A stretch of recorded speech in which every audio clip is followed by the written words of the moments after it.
Do you remember when games started to come out on CD-ROM? Man, that was such a big deal at the time.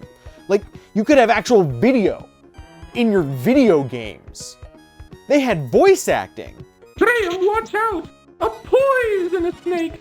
Okay, maybe it wasn't always good voice acting, but that was really cool back then. Shut up. And when I got my first computer, I mean the one that was actually mine, it came with a bunch of bundled software. Oh shit, I got Quicken?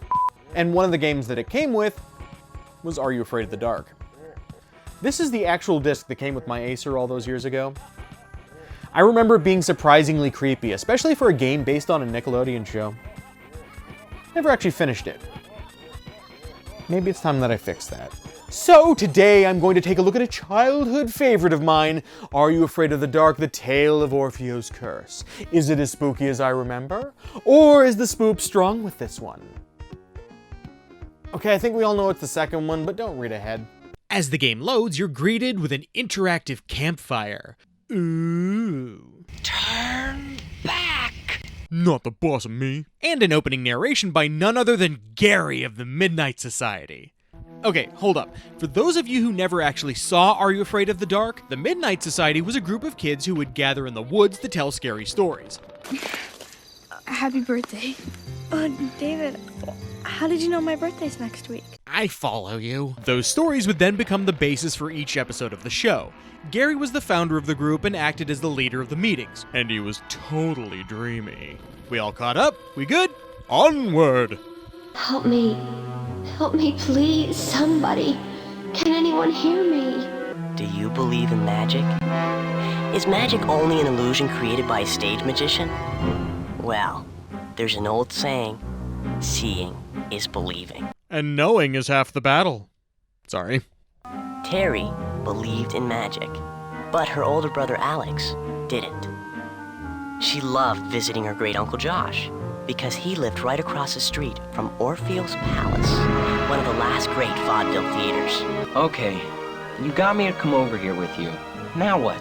We try to get inside, dummy. Harsh? Are you crazy? It's almost 8 o'clock. Uncle Josh will be back from his meeting in an hour. He'll freak if we're gone. Well, I'm not afraid. What do you mean? I'm not afraid either. It's just I'm going. Are you coming or not? Wait. Terry! I don't know, man. Alex seems like a pretty cool guy. He doesn't just believe in shit. He doesn't want his little sister to break into derelict buildings that have been abandoned for multiple decades. I'd say he should get rid of the haircut, but it was the 90s and we didn't know any better.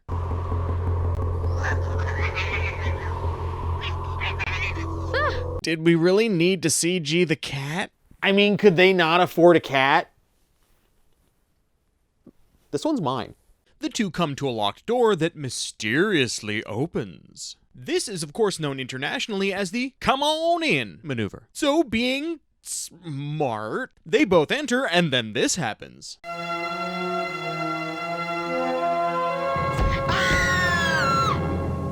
Shit, that'll ruin your whole day. Excellent! Great start! A headless ghost! Yes! And there they are, the Midnight Society. Except they all seem to have come down with a bad case of the pixels. I think they make creams for that. So what happens next? Do they meet Orpheo? That's gonna be up to our storyteller. That's you. Woo! I want everybody to meet someone who wants to join us. I mean, want is kind of a strong word. Is attendance a hard and fast rule because I don't want to lose all of my Saturday nights? Alex, the door's locked. Hey! Stranger danger! Welcome to my palace. Okay, so your first choice here is to either approach the creepy magician, or you could be reasonable and boring and bolt to the exit. Have I frightened you? Do not be afraid. I mean, he said not to be afraid, right? And nobody with an ulterior motive would say that. Silly. Both choices essentially end the same way, which is slightly disappointing, but erring on the side of self-preservation does let you see this tunnel that you otherwise can't access.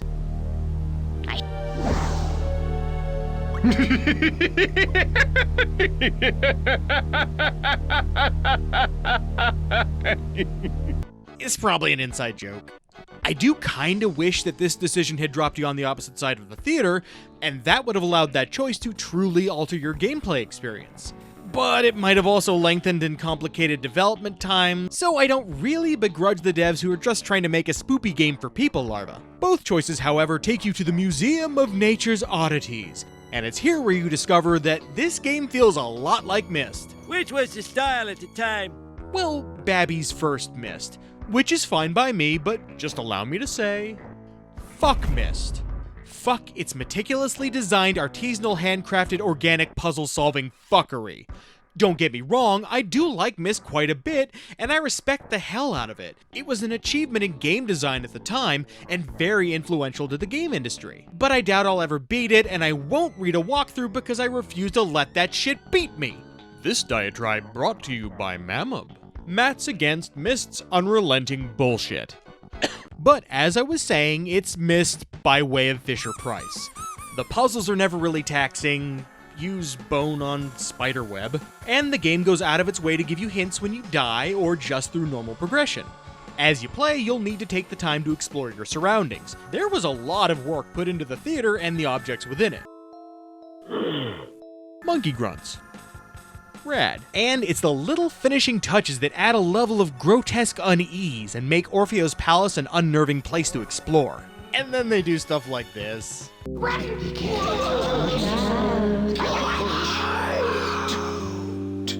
I especially love this dude's face. I know he's supposed to be like a tortured soul, but it just kinda looks like his local Taco Bell had to liquidate its assets and now he needs to liquidate his.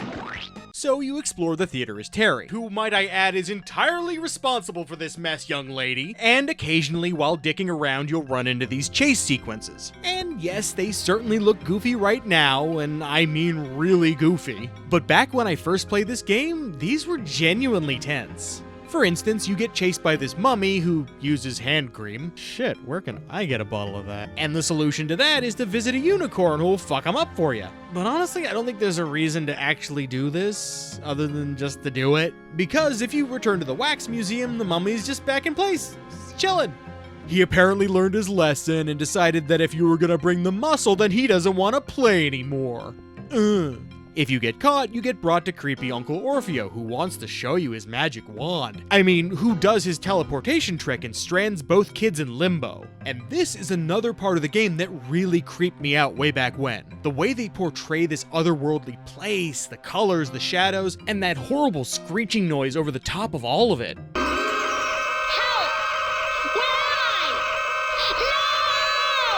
There are multiple times where this game sends you here, and it always bothered the hell out of young Matt. For years afterward, whenever I heard of characters possibly being trapped in limbo, this is what came to mind. As you progress, you'll learn the history of the theater, what happened, and what's really going on at Orpheo's palace. But since it's a kid's game, they felt the need to beat you over the head with it. And honestly, I don't think it's because I'm older and wiser. I kinda remember feeling that way when I was in the target demographic. Eventually, you do find Alex, and you swap characters for the second half of the game. Alex's section primarily has you looking for 5 magic artifacts to break the curse that was placed on the theater and its ghostly denizens, all of whom you will meet along the way. There are 5 enchanted items that must be found. I think they belong in a wax statue of Orpheo that is hidden in Mary's room on the top floor of the theater. The 5 enchanted items are Orpheo's hat, his wand, his cape, his medallion, and his eyes. These must be replaced onto the statue before midnight. We think it's the only way to break the curse. Speaking of which, remember how I said that they sometimes spell out puzzles for the player? Hey, opera glasses.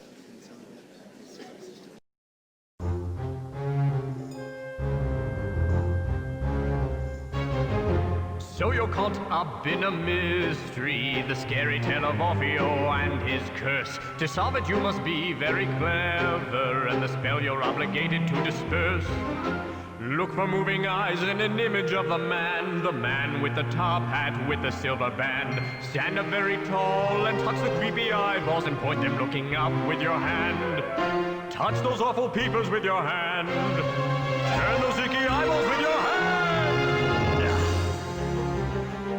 If you haven't gathered, this means that you need to find a painting of Orpheo and manipulate its eyes so that he's looking up. And honestly, I'm not sure why they felt the need to bludgeon you over the head especially violently with this bit. It's one of the easier puzzles in the game. I accidentally solved it before seeing the dude on the stage. And it's not like they put this here just in case a kid couldn't figure it out. You need to find this sequence to complete the game, because after it's over, he gives you one of the artifacts. Maybe I'm just nitpicking, but I think they're underestimating the intelligence of the audience. And doing hard puzzles is how you make fat stacks on them hint books. It's a missed opportunity. Not long afterward, you'll switch back to Terry, who has one small final sequence before the endgame. The two siblings are reunited, and it feels so good. And it's finally time to find that Orpheo statue and give him his crap back. Oh, and spoilers for this nearly 30-year-old game. Go here if you don't want to see the ending for whatever reason. I ain't your daddy. Leave that statue alone! Alex, put the hat on the statue! No! Now the medallion, hurry! Stop! Stop! The cape, Alex, the cape! Stop, or I'll destroy you! Now you, Terry! Put the wand in his hand! You'll pay for this! The eyes, Terry! The eyes!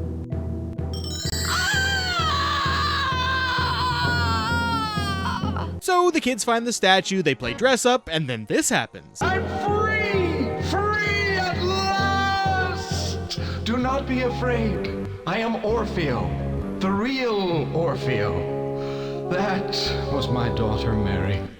She created a spell so that I would become a member of my wax museum and she would become the star of the theater. Well, her spell was successful. I became wax, and she became me. So it wasn't the real Orpheo after all? Who would have guessed? Are you a ghost now? Well, yes. You can't expect a person to live very long if they're made of wax, can you? But quickly, before she comes to, run down to the stage and perform the teleportation trick. Bring back Elizabeth and set the other ghosts free. Hurry! It's nearly midnight! Yeah, thanks for the help, asshole. I've got shit to do, you're on your own. And it's this spot that I had reached all those years ago, back when I never actually completed the game. A pissed off Mary chases the two kids as they make a beeline for the stage. All throughout the game, it's been hammering home that we need to perform the teleportation trick on stage properly in order to finish what was started. And back when I played this damn thing the first time, I could not find a path where Mary didn't catch me. Every single goddamn time, I got this shit. I don't know why I didn't eventually just look it up. It might be pride. It's probably pride. But this is what I missed. This stupid fucking staircase that allowed me to get to the stage. How was I supposed to know? Great. Finally. But you wander too far. Mary time. Click the wrong shit and it thinks you did the trick wrong. Bad ending. One time I made it to the teleportation boxes, and I don't know if it's somehow related to DOSBox, but it glitched and my cursor got stuck. So I had to reload my save after reloading the game. It's just fun. However, if you do manage to make it to the stage glitch-free and press the correct button, the trick is complete, the other daughter is saved, and Mary melts like a popsicle on a hot day.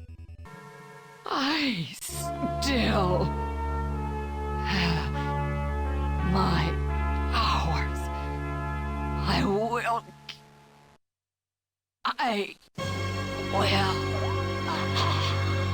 I'm sorry, you'll do what now? But wait, Alex is still missing. Yep, there's one final puzzle. I don't know what to do. I love that. He's just like, I don't fucking know. But you easily, motherfucker. But you easily do the trick by pushing the two boxes together, abracapresto and all that shit, and the game is complete. So at long last, the curse is lifted, the two kids take a bow, and the Midnight Society accepts you as a full-fledged member. Thank you for watching, happy Halloween, and Stay spooky, my friends.